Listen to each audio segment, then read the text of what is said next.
दर्शकों, आपका times now Navbharat पर वापस स्वागत है। मार्च 10th विद टीएन नवभारत। हम आपको चुनावी प्रतिक्रिया की बातें बता रहे हैं। अभी हमने पिछले 1 घंटे में उत्तर प्रदेश का हाल जाना, जहां तलवारें खींची हुई हैं।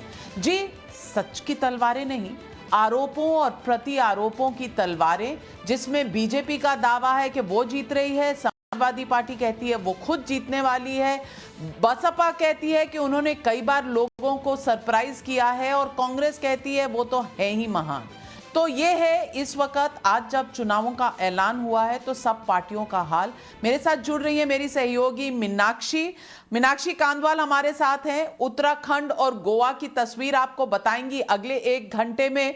और मीनाक्षी, आज ऐसी कोई भी पार्टी नहीं है, पंजाब से लेकर उत्तराखंड तक, उत्तर प्रदेश से लेकर गोवा तक और गोवा से लेकर मणिपुर तक, जो कह रही हो कि हम नहीं जीतने वाले, शायद कुछ गुंजाइश रह जाएगी। हर पार्टी ने दावा कर दिया कि सरकार बनाएंगे तो सिर्फ वो ही, और बस चुनावों का दौर शुरू।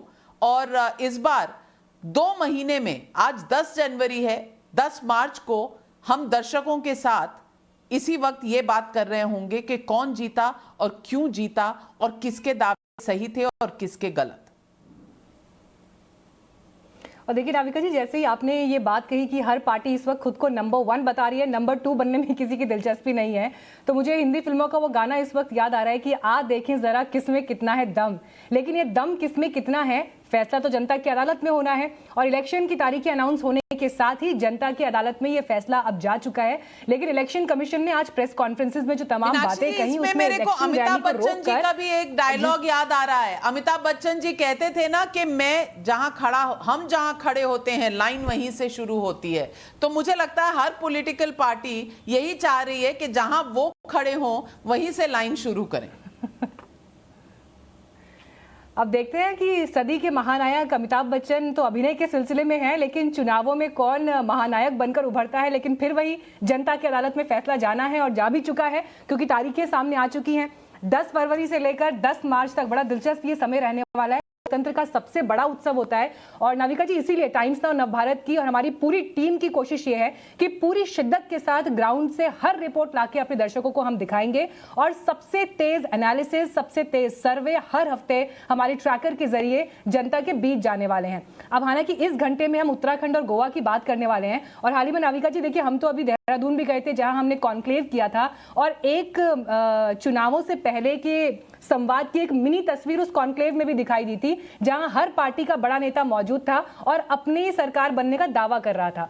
लेकिन उत्तराखंड की लड़ाई इंटरेस्टिंग इसलिए हो गई है, इस बार आम आदमी पार्टी की एंट्री हो रही है और गोवा में तृणमूल की एंट्री हो रही है। तो इस पूरे हिसाब से नाविका जी, आपका जो पॉलिटिकल ओपिनियन है वो इन दोनों राज्यों के मद्देनजर क्या है, आप बताएं, फिर हम अपने मेहमानों के पास भी और कुछ आंकड़े और सर्वे भी दर्शकों को दिखाएंगे।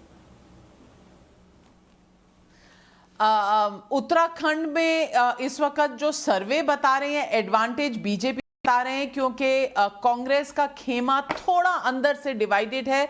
उन्होंने कैंपेन के लिए जरूर हरीश रावत जी को बुलाया है और वो चीफ रहेंगे, लेकिन उनको चीफ मिनिस्टीरियल फेस घोषित नहीं किया है। तो बहुत सारे उम्मीदवार हैं। अभी थोड़ी देर पहले हरीश रावत जी हमारे साथ थे। Quintessential politician with a twinkle in his eyes, वो कहते हैं ना, चमकती आंखों से उनको राजनीति का हर दाव पेच आता है। तो आप उन्हें कभी राइट ऑफ नहीं कर सकते। लेकिन सवाल यह है कि उत्तराखंड तो कम से कम 3 कॉर्नर्ड फाइट है। गोवा में क्या होने वाला है ये तो समय बताएगा, क्योंकि आपको एक सेकंड में नाविका जी रोक लूं यहाँ पर, क्योंकि बाकी तो चुनाव के बाद उत्तराखंड के मुख्यमंत्री पुष्कर सिंह धामी इस वक्त फोन लाइन पर हमारे साथ जुड़ गए हैं। और धामी जी, सबसे पहले तो बहुत बहुत स्वागत है आपका टाइम्स नाउ नवभारत पर। और देखिए, अभी जब आप हमारे साथ जुड़ रहे हैं उस अवसर पर जब चुनावों की तारीखों का ऐलान हो गया है और जनता की अदालत में अब आप लोगों की अग्नि परीक्षा है। लेकिन देखिए, इतिहास कैसे खुद को दोहराता है। उत्तराखंड में पहली विधानसभा के लिए वैलेंटाइन डे के दिन 14 फरवरी 2002 को वोट डाले गए थे, और ठीक 20 साल बाद लगभग वही तस्वीर दिखाई दे रही है। 14 फरवरी को उत्तराखंड में वोट डालने हैं। जनता प्यार का रिश्ता निभाएगी आपके साथ? हाँ, निश्चित रूप से। देखिए, ऐसा है, हमने जिस प्रकार से लगातार हम लोग जनता की सेवा में लगे हैं। माननीय प्रधानमंत्री जी के नेतृत्व में जो यहाँ पर बहुत सारे क्षेत्रों में, चाहे वो आज सड़कों का क्षेत्र हो, रेल का क्षेत्र हो, हवाई कनेक्टिविटी का क्षेत्र हो, अन्य क्षेत्रों, सभी क्षेत्रों में, चाहे यहाँ सैनिकों की बात हो, यहाँ के नौजवानों की बात हो, हर क्षेत्र में काम हुआ है। और हमारी सरकार ने 2017 में आने के बाद सभी योजनाओं को धरातल पर उतारा है। हमने इस केवल शिलान्यास नहीं किए हैं, सबके लोकार्पण किए हैं। यानी कि जो योजनाएं हमने शुरू की हैं उन योजनाओं को हमने पूरा किया है। मैंने भी अभी 6 माह से मैं मुख्य सेवक के रूप में काम कर रहा हूं और मैंने लगातार कोशिश की है एक एक पल और एक एक क्षण उत्तराखंड की जनता को समर्पित करूं। अपने माताओं बहनों को, बड़े बुजुर्गों को, नौजवानों को हमने समर्पित किया है और मुझे पूरा विश्वास है कि उत्तराखंड की जनता पिछली बार से ज्यादा बहुमत इस बार हमको देने वाली है। धामी जी, मैं नाविका बोल रही हूं और मेरा सवाल आपसे यह है, हम कुछ ही दिन पहले आपसे मिले थे और आपने तब भी दावा किया था कि आपकी पार्टी चुनाव में आगे रहेगी, लेकिन मेरा पूछना आपसे ये है, सीधा सवाल, क्या 6 महीने किसी के लिए भी काफी होते हैं लोगों का दिल जीतने के लिए और अपना काम दिखाने के लिए? जी, मैं इतना ही कह सकता हूं कि मैंने कोशिश की है और लोगों का दिल जरूर इस बात पर पूरी तरह से सहमत होगा कि मैंने एक एक पल और एक एक क्षण अपने उत्तराखंड के सभी भाई बहनों के लिए लगाया है, उत्तराखंड की जनता को समर्पित किया है।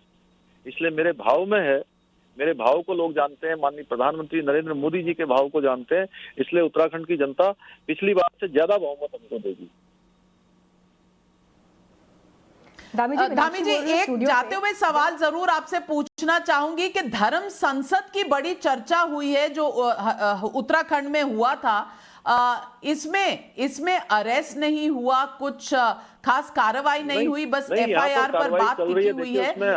लॉ एंड ऑर्डर बीजेपी का मुद्दा होता है। नहीं, थोड़ा सा इसको लोगों ने ज्यादा प्रचारित किया है, लेकिन हमने जो है उसको कानून व्यवस्था के लिए हमने उस समय में तुरंत हमने कहा है कि कानून व्यवस्था के साथ किसी भी प्रकार का कोई भी जो है टॉलरेंस नहीं किया जाएगा। और उसमें कुछ लोगों के खिलाफ मुकदमे भी हुए हैं और उस पर कार्रवाई चल रही है। कानून अपना काम करेगा। जैसे हमारी जानकारी में आया तो कानून सम्मत जो भी विधि सम्मत चीजें हैं वहां पर उसको अपनाया जा रहा है और करा जा रहा है। धामी जी, कितनी सीटें आने वाली हैं? क्योंकि आज जब चुनावों का ऐलान हुआ है, हम सबकी प्रेडिक्शन नोट कर रहे हैं। जी, अब की बार 60 पार का नारा दिया है। 60 पार, 70 में से 60। जी बिल्कुल। कुछ तो छोड़ दीजिए कांग्रेस और आम आदमी पार्टी के लिए। उन्होंने कुछ नहीं किया है, वो केवल चुनाव में आए हैं, इसलिए ये 10 पर भी उनका दावा नहीं बनता है। हम लोग पूरे उत्साह के साथ हैं, जीत के प्रति आश्वस्त हैं। हमने किया है, करती है, करेगी और सिर्फ भाजपा करेगी। जी, बहुत धन्यवाद आपका। जी धामी जी, बस एक सवाल और आखिर में, चेहरा तो आप ही होंगे, ये कंफर्म है? देखिए, मैं कभी भी चेहरे की मैंने कभी कोई बात नहीं की है।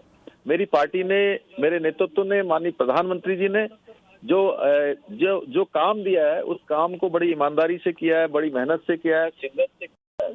और मेरी पार्टी तय करती है कि उसमें कौन कहां पर किसकी क्या भूमिका होगी। अभी मेरी पार्टी ने मेरी भूमिका तय की है कि मुझे पूरी उत्तराखंड की जनता की सेवा करनी है और मैं वो कर रहा हूँ।